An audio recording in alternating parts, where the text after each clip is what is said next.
teo amaranantsika izay taranja fototra atletisme izay ihany dia tany amin'ny liginy bonglava kosa ry zareo tao amin'ny fédération malagasy ny taranja fototra atletisme no nanamarika izay andro ny atletisme izay omaly tontolo andro. Amaranantsika ny fandarina mitendro anty ny taranja lomano ny défi froid izay nikarakara ny club ny Kosfa tamin'ny omaly asabotsy izay inentina namaranana moa ny top lomanosana amin'izao mialohan'ny hikatonandreo top lomanosana eto amintsika izany.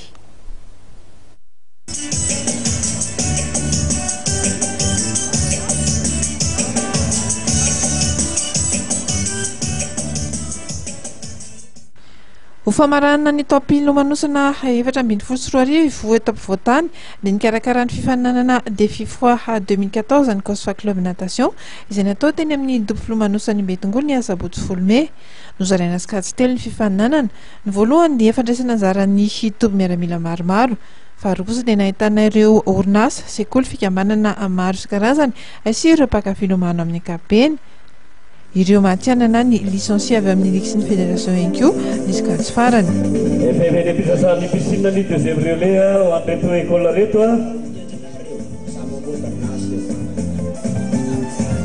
io faran'izany rio andefa telo.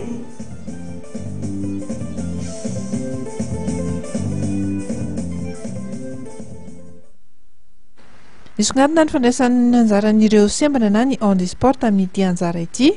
Mariana fandiany fahenina ny challenge Kosfa natation ity notanterahana ity. Ho an'ny Kosfa manokana dia ny farazana-tera ety ivelany no atao mba fampitomboana ny tanjaka-rabatana mandritra ny fotoana fikatonan'ireo toby lomanosana eto amintsika. Ny fampianarana lomano fomba indray no etsika karakara ny manaraka izy ireo izay efa fanao isan-taona ihany koa. Manazava mikasika izay indrindra ary ny colonel Giovanna izay mpanazatra eo anivon'ny Kosfa natation. Ny challenge Kosfa natation défi froid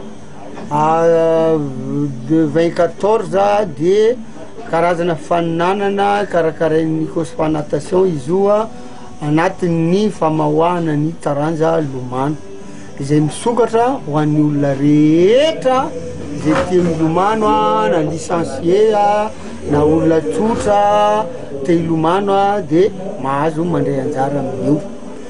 Karazany koa zany izy io famaraparanana ny faninanana eto ampovoantany noho ny atsika izay raha teo moa mahadéfi froid azy dia par équipe zany ny tena ateto ny tena marina challenge du froid, challenge d'esprit d'équipe, challenge de fraternité, challenge de performance.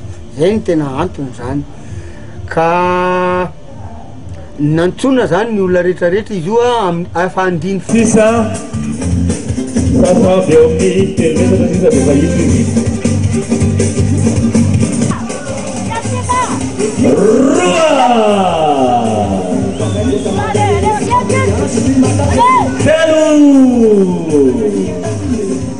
Pesis avetsika danis dia iny fanadihadina iny ihany koa anatsiny tamin'ny olonara teknika teo araka ny nambara teo dia iny zany no etsika maranana ny fandarana tamin'ity androan'ity mazava ho azy isorana efa mitantsika amin'ny soratra eto ny CMH izay nampakanjo anesinanao toy ny mahazatra tamin'ity androan'ity sorana ihany koa ianareo any atokantrano any izay nahatra anjeratra amin'ny farany ary tsy andinona ireo namana rehetra izay nanampy tamin'ny fanatotosana ny fandarana dia mame fotoana ho amin'ny heriny any toy izao indray.